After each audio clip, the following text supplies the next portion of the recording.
Oi pessoal, tudo bem? Eu vou fazer aqui para vocês a correção da prova de professora auxiliar da CMM Pirapozinho, tá bom? Eu sou a professora Carla, aqui do CR Cursos, e a gente vai lançar aí várias aulas com correções de provas para vocês poderem ir se atualizando e verificando o que errou e que não errou, tá bom? Vamos lá então, essa aqui é de língua portuguesa, né? Então, a gente tá aqui, ó, tá falando, o texto aqui eu não vou ler novamente, mas tá falando sobre soft skills, né? O que significa isso? Esses soft skills diz referência às características interpessoais, a facilidade de comunicação interpessoal que a pessoa tem. Então, é muito importante hoje, no mundo de hoje, né? No mundo globalizado, no mundo da informática, que você não tenha só o conhecimento técnico, que você tenha capacidade também e habilidade comportamental, né? De interrelacionamento, né? De entender as pessoas, de driblar as situações difíceis, de saber se comunicar, de saber controlar uma equipe. Então, isso é muito importante. Então, não só na indústria, no comércio, mas lá na educação também para a gente.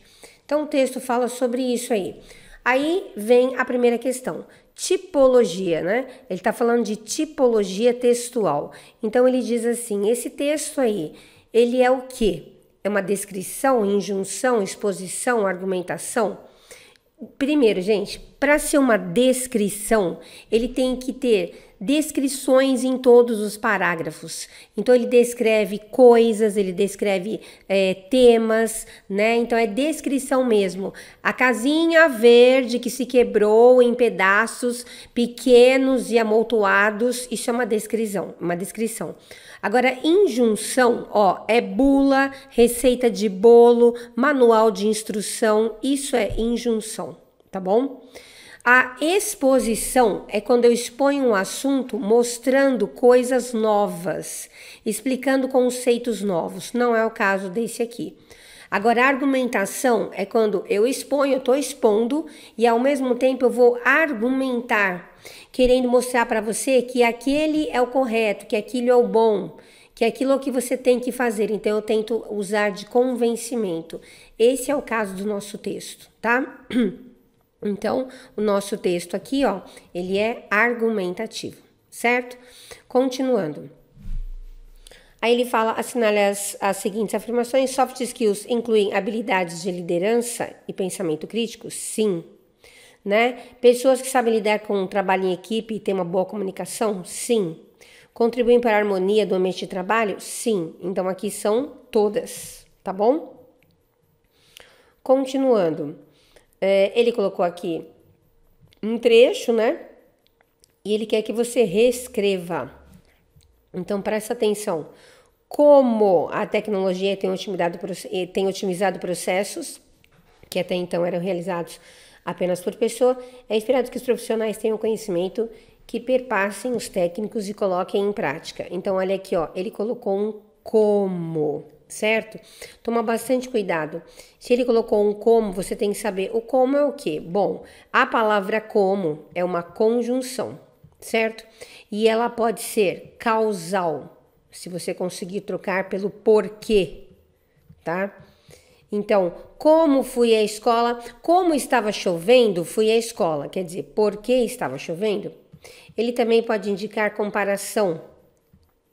Comparação, se eu colocar como uma igualdade, então eu coloco assim, ele é como meu irmão.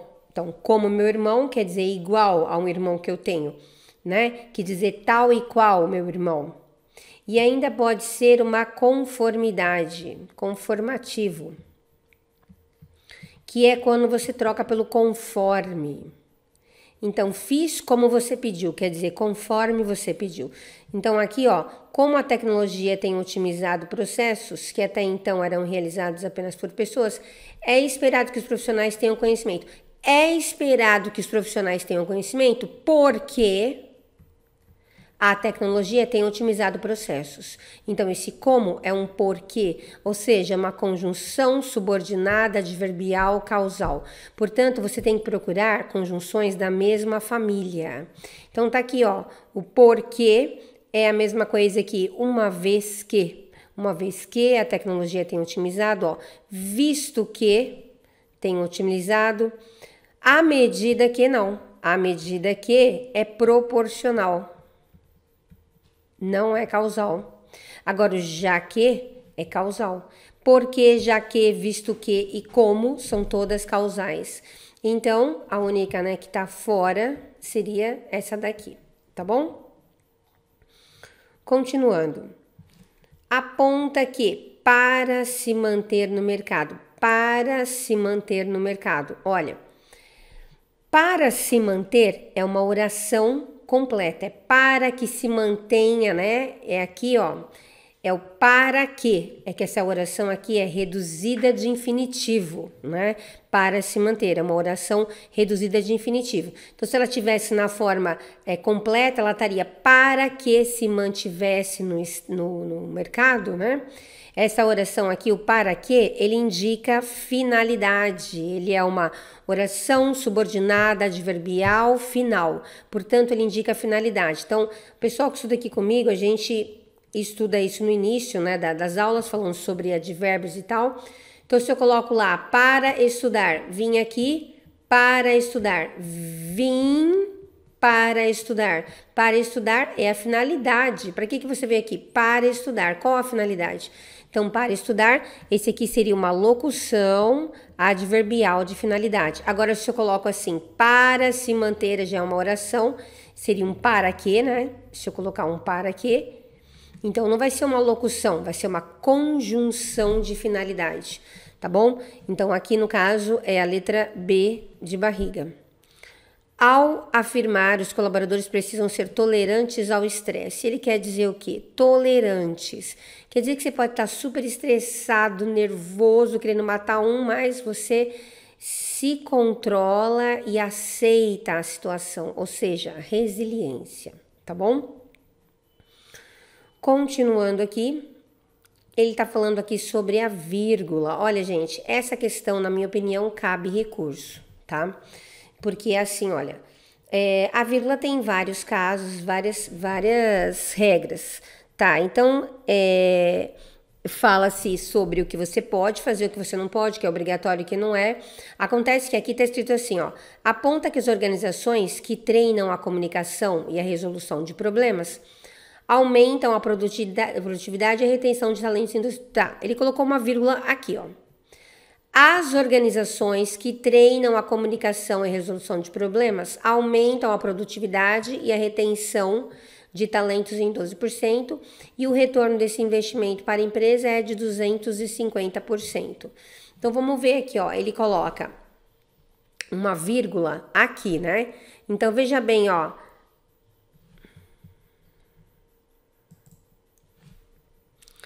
Gente, ó, organizações que treinam a comunicação e a resolução de problemas. Vocês estão vendo aqui que eu coloquei uma vírgula aqui? Eles colocaram uma vírgula? Pois bem, ó, o sujeito é a organização, tá? É a organização. E aqui, olha, o que eu tenho aqui? Organização que, isso aqui é um pronome relativo. E se é um pronome relativo, essa oração que treinam comunicação e resolução de problemas é uma oração adjetiva. E a oração adjetiva, ela só tem dois tipos. A restritiva, que ela vem com vírgula. Por exemplo, eu escrevo assim, ó, homem que fuma, vírgula, está doente. Então, olha só o que eu fiz. Que fuma se refere ao homem. É a qualidade do homem, né? Quem estuda aqui comigo sabe que eu falo a ilha, o substantivo. Então, mas olha só, o que é um pronome relativo? Homem o qual fuma é. O que é um pronome relativo? Essa é uma oração adjetiva. Portanto, se ela for colocada entre vírgulas, ela é explicativa. Então, assim, a oração adjetiva pode vir entre vírgulas, da forma que eu coloquei aqui, ou pode vir sem a vírgula. Homem que fuma, né, fica doente. Tá, beleza, tá vendo? Eu coloquei o que fuma sem a vírgula e coloquei que fuma com a vírgula. Tanto faz, eu posso colocar sem ou com. O que eu não posso fazer é não abrir a vírgula aqui, ó, e fechar aqui. Tá vendo? Olha só, eu fechei a vírgula aqui, só que essa vírgula se refere a essa oração aqui, ó. Essa oração adjetiva. Então, aqui eu tô separando uma oração adjetiva explicativa. Então, se eu fechei a vírgula, eu deveria ter aberto aqui. As organizações, vírgula, que treinam, nananana, vírgula, aumentam a produtividade e a retenção. Então, as organizações aumentam a produtividade. Então, ó, aqui a continuação do sujeito, o verbo seria aumentam, ótimo. Só que no meio tem uma oração adjetiva. E se eu coloquei uma vírgula aqui para separar o final dessa oração, eu teria que ter colocado a vírgula também no início da oração, que eu não coloquei. Aqui, ó. Então, teria que colocar aqui e fechar aqui. Daí sim, tá perfeito. Agora, eu fechei e não abri, tá errado, tá? E ele tá dizendo ali que a certa é que ela separa o sujeito do verbo. Não separa o sujeito do verbo. Aqui eu tenho a separação de uma oração adjetiva. Portanto, isso daqui, ó, tá errado, tá bom? Essa questão foi feita de forma errada. Vamos ver. O termo além disso, ó, presente no terceiro parágrafo é elemento coesivo, ou seja, serve para dar uma ligação, dar uma estrutura, um sentido, né, unindo as duas frases. Além disso, significa o quê, gente? Além disso, gente, ainda tem mais. Quer dizer, vou acrescentar. Ó, completar. É esse aqui, tá bom? Acento ortográfico. Então, teve várias alterações, né?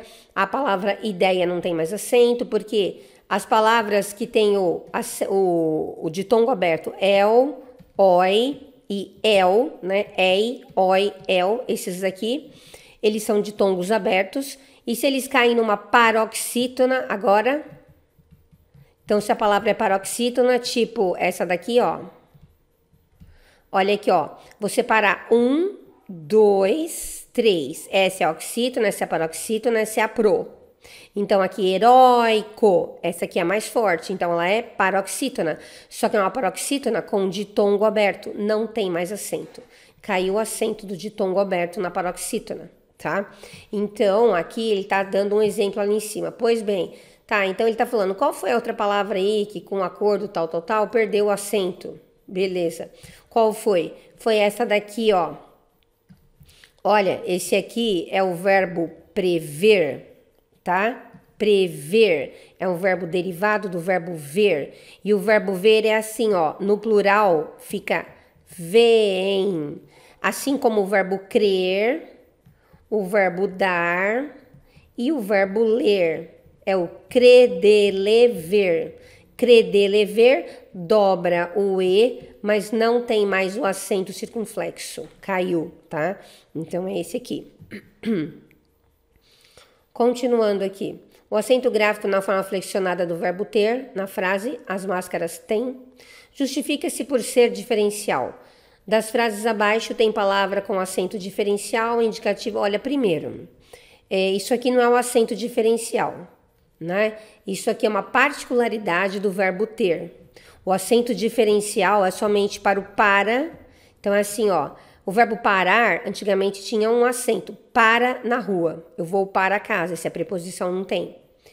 Ó, o pelo. Se fosse cabelo, tinha um acento diferencial. Ó, pelo, do verbo pelar, tinha acento. Agora vou pelo parque, preposição, tá vendo? Então, era para diferenciar, eu colocava os acentos. Não tem mais acento diferencial. O diferencial caiu, tá? Então, isso aqui é acento diferencial e não o verbo ter. Então, já tá escrito errado aí, tá? Então, vamos ver, olha. Então, ele quer saber qual aí que tem um acento diferencial. Olha, de é o verbo dar. Não tem nada a ver, tá certo? Aqui, ó, ma é um monossílabo. De também, né? Monossílabo terminado em E. Tem acento ma, monossílabo. Aqui, ele fez o verbo pôr. Então, vamos esclarecer. Os únicos acentos diferenciais que sobraram é o do verbo pôr e o verbo poder. Então, é assim, ó. Se o pôr for verbo, ele vem assim. Se ele for preposição, vou pôr aí. É só esse. Verbo, assim. Agora aqui, ó. Pode é presente. Poder pôde, acento circunflexo no passado. Então, o verbo poder e o verbo pôr são os dois que sobraram como acentos diferenciais. Então, o pôr vai ter acento se for verbo e o poder vai ter acento se for passado, tá bom? Então, aqui, nossa certa é a letra C. Tem um poema aqui. Engraçado, eu dou esse exemplo em sala de aula, ó. Em relação ao par bate a porta e bate a porta. Olha, toda vez que tem uma crase aqui, isso aqui é uma locução adverbial. Então, quando eu falo bate a porta, quer dizer que tá pegando a sua mão e batendo lá no vidro para entrar. Então, isso aqui, ó, é o lugar. Locução adverbial de lugar. Ou adjunto adverbial, né? Na análise sintática.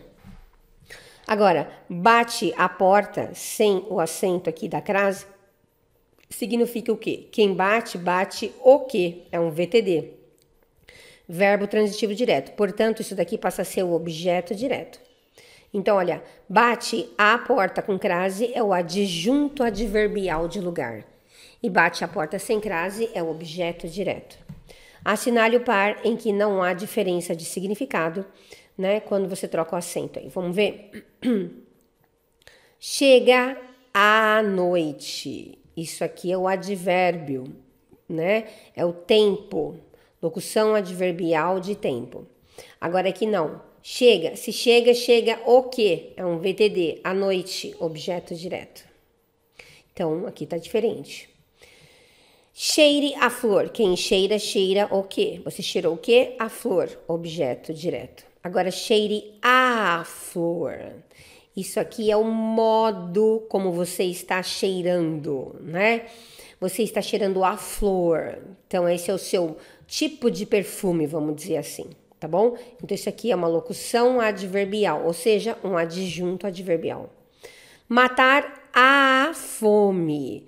Aqui é o modo como você vai matar a pessoa, deixando ela morrer de fome. Então, isso aqui também é uma locução adverbial. Agora, aqui é o matar o quê? A fome, objeto direto. Tá vendo que todos são diferentes, né? Agora, esse aqui, obedeça. Quem obedece, obedece a quem? Ou a quê? É um VTI, verbo transitivo indireto. Obedeço a Maria e obedeça a Maria, com crase e sem crase. Ambos são a mesma coisa. É que quando você tem a crase diante de uma palavra, um nome feminino, é facultativo. Então, aqui a crase é facultativa, né? Tanto faz colocar com crase ou sem crase, mas ambos significam a mesma coisa, têm a mesma função. Então, ambos são objetos indiretos, né? Porque isso aqui é um VTI, verbo transitivo indireto, então a Maria e a Maria, objeto indireto. Portanto, é a letra D, certo? E acabou, né? Até a 11, eu tava achando que tinha mais. Tá aí, gente, espero que tenha ajudado, né? E continuem aí acompanhando o nosso canal. Até a próxima!